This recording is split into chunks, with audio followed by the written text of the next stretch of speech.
பொதுவாக சுவிசேஷம் சொன்னால் அதுல நாம் எதிர்பார்க்க கூடாது என்ன, எதிர்பார்க்க வேண்டியது என்ன? 1 கொரிந்தியர் 9ஆம் அதிகாரம் 16ஆம் வசனம். சுவிசேஷத்தை நான் பிரசங்கித்து வந்தும் மேன்மை பாராட்ட எனக்கு இடமில்லை. மேன்மை பாராட்டல் சுவிசேஷத்திலே கிடையாது. சுவிசேஷம் என்பது ஏதோ ஒரு பதவி, ஏதோ ஒரு பொறுப்பு. இவர்கள் சுவிசேஷகர்கள், இவர்கள் இவாஞ்சலிஸ்ட் அப்படின்னு சொல்ல ஒரு பெரிய ஒரு மேன்மை நினைக்கவே கூடாது. சுவிசேஷகர்கள், சுவிசேஷம் என்பது என்ன? தடுக்கி விழுந்தோரை தாங்குவது, காயமானவர்களுக்கு காயம் கட்டுவது. இதை எந்த விதத்துல சொல்லுகிறேன்? தடுக்கி விழுவது. வாழ்க்கையிலே சரியான பாதையில போய்கிட்டு சரியான வாழ்க்கை வாழ்ந்துகிட்டு இருக்கும் போது அவர்கள் வாழ்க்கையில எதிர்பாராத ஒரு சறுக்கல் வந்துவிடும். அது கடன் பாரங்களோ, கடன் தொல்லைகளோ, இல்லை இச்சையின் காரியங்களோ, இல்லை பாவத்தின் சூழ்நிலையோ, தடுமாறி விழுந்தவர்களை போய் தாங்கி நிறுத்துவது சுவிசேஷம். அதுல மேன்மை பாராட்ட ஒண்ணுமே இல்லை. ஏன் ஒருவன் தாங்கி நடத்துகிறான்? விடு விடு, இந்த மாதிரி சூழ்நிலை என் வீட்லேயே ஒருத்தங்க பாதிக்கப்பட்டிருந்தாங்க, என் சொந்தக்காரங்க இப்படி பாதிக்கப்பட்டிருந்தாங்க, அவங்கள கடைசியாக இயேசுக்குள்ள ஜெபம் பண்ண வச்சோம், அவங்க இன்னைக்கு நல்லா இருக்காங்க. இந்த மாதிரி ஒரு மீறுதல் என்னிடத்துலையும் வந்தது உண்டு. இயேசு என்னை ரட்சித்து இன்னைக்கு சாட்சியா நிறுத்திக்காரு, உன்னையும் நடத்துவோம். இதுல மேன்மை பாராட்ட என்ன முடியும்? இதுல மேன்மை பாராட்ட ஒன்றும் இல்லை. நம்மை போல சாதாரண மனிதர்கள், நம்மை போல பாதிக்கப்பட்ட மனிதர்கள், நம்மை போல சொந்தங்களால் கைவிடப்பட்ட மனிதர்கள், நம்மை போல ஏமாந்த மனிதர்கள், அவர்களுக்கு நம்மை போல இயேசு கிடைக்கிறார். நமக்கு கிடைத்தது போலவே அவர்களுக்கும் கிடைக்கிறார். அது நம் வழியாய் கிடைக்கிறார், வேற ஒன்றும் இல்லை. இதுல மேன்மை பாராட்ட என்ன இருக்குது? நான் பெரிய சுவிசேஷகன், மேன்மை பாராட்டவே கூடாதுங்க. அப்போஸ்தலனாகிய பவுலுங்க அதைத்தான் தன்னை குறித்து சொல்கிறார். மேன்மை பாராட்ட எனக்கு இடம் இல்லை. அப்போ சுவிசேஷம் என்பது, அதை செய்தால் அந்த மனிதர்களுக்கு அது என்ன பலனா இருக்குது? அதுக்கு அடுத்த ஒரு வசனம் அதிலே தான் சுவிசேஷம் அது என்மேல் விழுந்த கடமையா இருக்கிறது. அது ஒரு கடமை.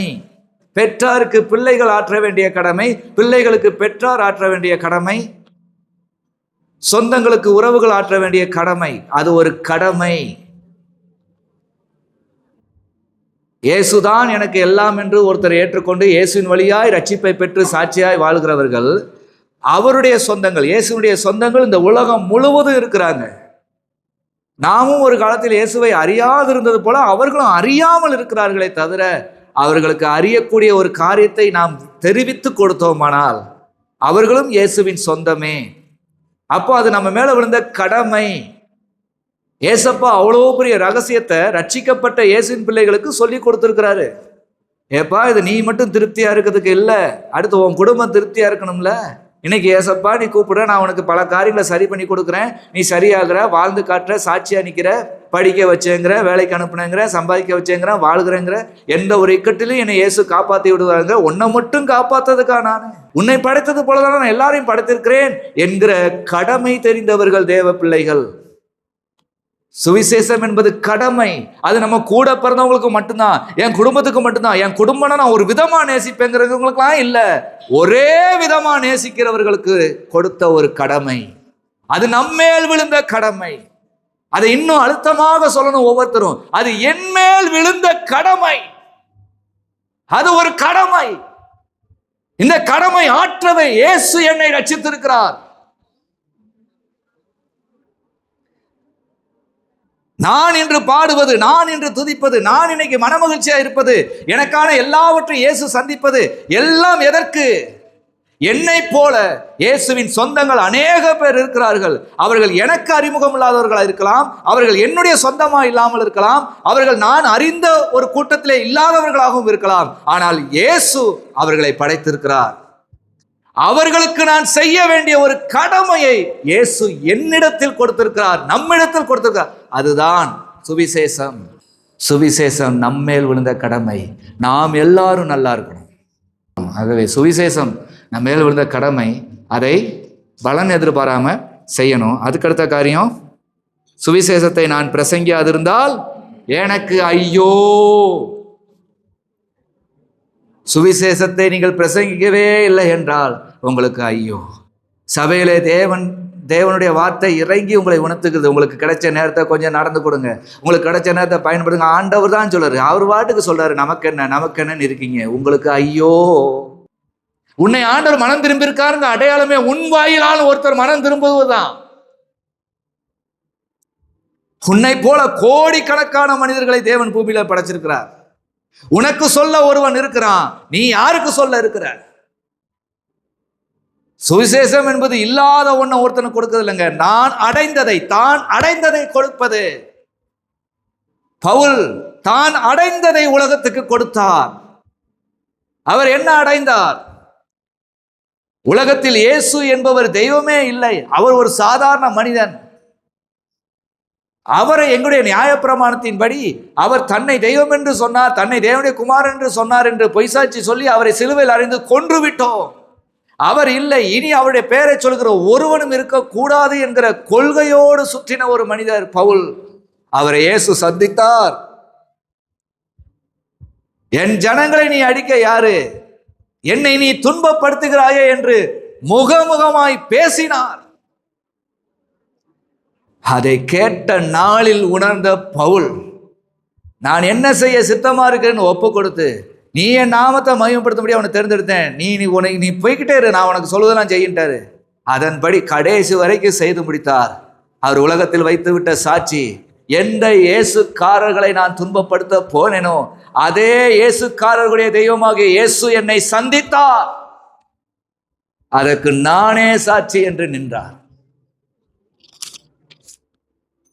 பார்த்துக்கோங்க, சுவிசேஷம் என்பது ஏதோ புதுமையா ஒருத்தனுக்கு இல்லாத ஒண்ணு வாயில சொல்றதில்ல, உனக்குள் நடந்த, உனக்கு மாத்திரமே தெரிந்த, உன்னை மாற்றுமே உருவாக்குன அந்த ரகசியத்தை சொல்லுவது சுவிசேஷம்.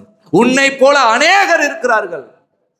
உங்க நேரமெல்லாம் போக, நேரமே போகாம நீங்க பல மணி நேரம் இருக்கிறதுக்கு காரணம் அந்த நேரத்தை கொடுத்திருக்கிறாரு இயேசு. இயேசுவுக்காய், சுவிசேஷத்திற்காய் நேரமே போகல, ஏதோ ஒன்று பண்ணணும் தோன்ற ஒரு நேரமே கொடுத்திருக்கிறாரு உங்களுக்கு. அது இயேசுவுக்காய், சுவிசேஷத்திற்காய், உங்களை போன்ற மனிதர்கள் இயேசுவின் அன்பை உணர்ந்து கொள்வதற்காய், அவர்கள் அந்த நித்திய ஜீவனை சுதந்திரத்துக் கொள்வதற்காய். நற்செய்தி, மகிழ்ச்சியான செய்தி. உங்களுக்கு இப்ப இயேசு இருக்காருன்னு சந்தோஷம் எப்படி இருக்கோ அவர்களுக்கும் கிடைப்பதற்காய். பேதுருவை கவனித்து பாருங்க, அவரும் தனக்கில்லாத ஒரு சுவிசேஷத்தை உலகத்துக்கு சொல்லல. என் முழு பிரயாசத்தையும் முழுவதும் பிரயாசப்பட்டு பார்த்த மீனவன் நான், என் பிரயாசம் எல்லாம் தோற்று போய் வெறுமையாய் வந்த என்னிடத்தில், வலையை அலசி கொண்ட என்னிடத்தில் இயேசு வந்து சொன்னார், ஆழத்துல வலைய போட மீன் கிடைக்கும். வாய்ப்பே இல்லை. ஆனா அவர் வார்த்தை நம்பி போனேன். அவர் வார்த்தையினால் என் வலை கிளியத்தக்க, 2 படகு அமிழத்தக்க இயேசு எனக்கு மீனை கொடுத்தார். இது இயேசுவின் வார்த்தையினாலே நடந்தது என்பதை 100% அறிந்த மீனவன் நான். அதுதான் பேதுருவின் சுவிசேஷம். அப்படிப்பட்ட என்னை சொன்னாரு, இனிமே உன்னை மீன்களை பிடிக்கிறவனாக இல்லை, மனிதனை பிடிக்காங்க நம்பி வந்து விட்டேன். எனக்கு இந்த கடல்ல இவ்வளவு கடல்லே பறந்து வளர்ந்த எனக்கே தெரியாததை அவர் வச்சுக்காருனா உண்டாக்குனவருக்கு தான் தெரியும். அப்ப என்னால எதையும் செய்ய அவரால் முடியும்னு அவர் எனக்கு போதுன்னு பின்பற்றி வந்து விட்டேன்.